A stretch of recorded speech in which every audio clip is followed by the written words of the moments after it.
The greatest influence in my life right now is my girlfriend Joan, who has really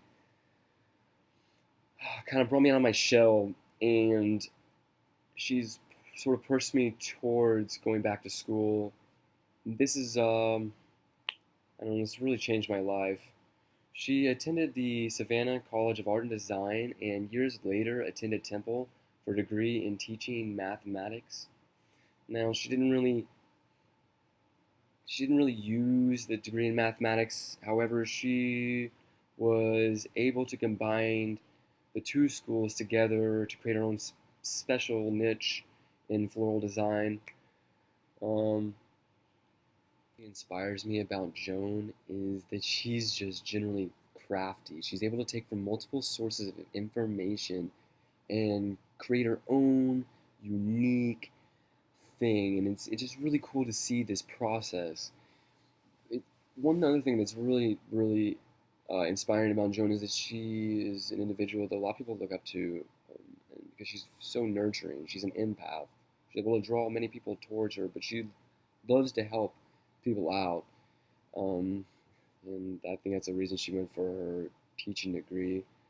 Um, One of the things uh, that she's done for me is she's introduced me to good food, and that's kind of brought me out of my fog. It's sort of opened my mind a little bit, and she's also taught me how to just find confidence and instill confidence in myself. Mm, I've never been able to feel this before, and experience so far has been awesome. I've had great professors that have inspired me, and now for the first time in my life, I feel like I can actually succeed.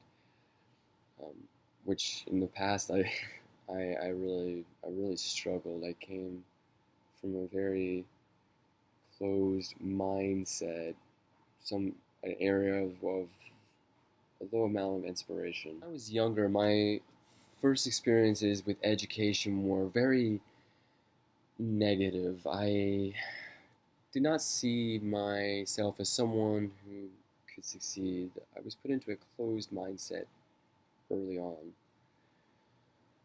Um, this happened because I was afraid to speak up and ask questions during class, and to close my gap in understanding. I was never able to do that, and this really put me behind.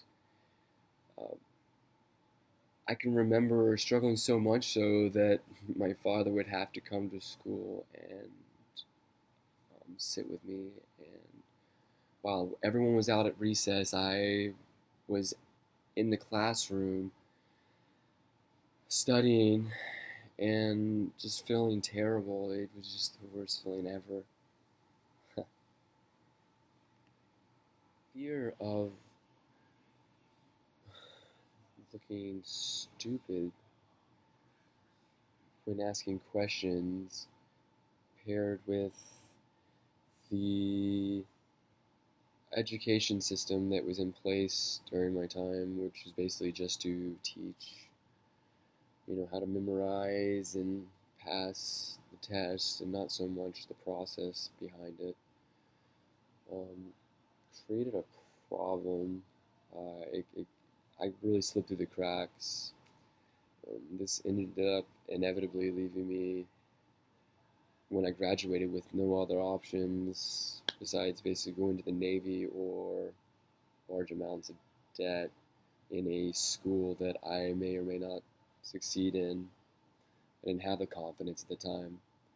The challenge I've ever faced in life was getting over this mountain of self doubt that had really sent me into a depression that was very hard to get out of until recently. And the greatest educational experience I've had so far is the one I'm currently in.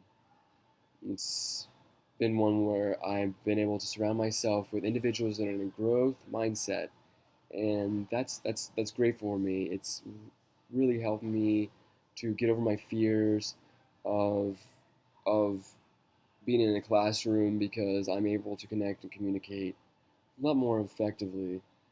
And I've also become someone that I never thought I could be. And though I may have wasted a lot of time in the past, I feel like now I'm able to be successful. I'm in that growth mindset that's going to propel me into a future that I at one time could never have dreamt of. Three main strategies for succeeding in school and avoiding pitfalls are to remain focused and to keep my forward momentum, avoiding distractions. I also want to continue building my confidence up because I believe that will help me to absorb the information and get the most out of my education. I also want to create goals that I will be able to track and be able to see my education in a more holistic way.